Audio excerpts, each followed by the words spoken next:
That's vocabulary building now.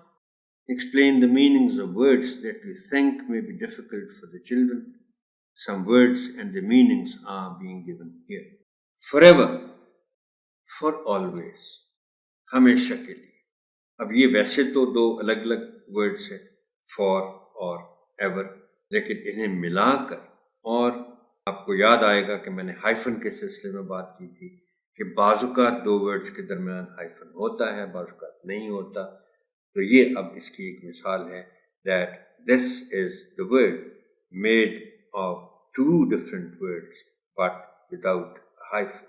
Forever. Inspire.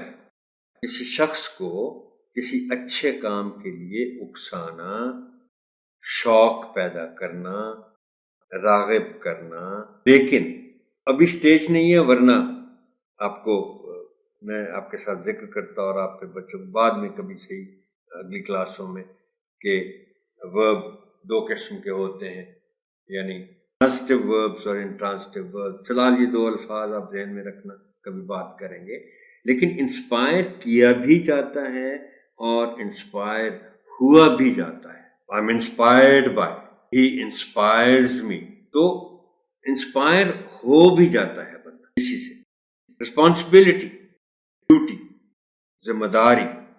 Wisely, sensibly, अक्ल इस्तेमाल करते हुए. होली कुरान, कुरान पाक. होली के मानी अलग से आप बता दीजिएगा बच्चों को. होली का मतलब है edit, correct mistakes and improve a writing.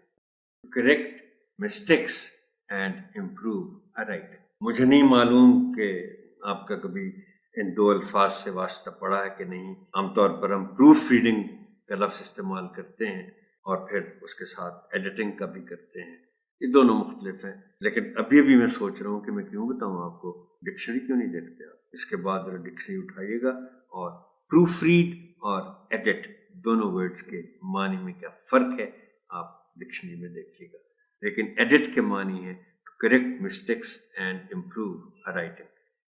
किसी तहरीर की गलतियां दुरुस्त करके उसे बेहतर बनाना. डॉट, नुक्ता. ऑनरेबल टीचर, यहाँ मैं एक और बात आपके गोश गुजार करना चाहूँगा. पहले तो मैं ये बता दूं कि डॉट के मानी ये नुक्ता जो लिखा हुआ है, काफ दो नुक्तों वाला, काफ कैंची वाला जिसको कहा जाता है. एक काफ, एक नुक्ता दूसरा भी होता है. दैट इज काफ शोशे वाला, दूसरा काफ काफ किताब वाला. दोनों को बाज़-औक़ात कुछ लोग कंफ्यूज कर जाते हैं. काफ किताब वाले नुक्ते की जगह ये नुक्ता लिख जाते हैं और इसकी जगह दूसरा नुक्ता लिख जाते हैं. ये तो आपको मालूम हो गया कि डॉट के मानी है नुक्ता, ये वाला नुक्ता. और जो दूसरा नुक्ता है उसके मानी है पॉइंट, कोई बात.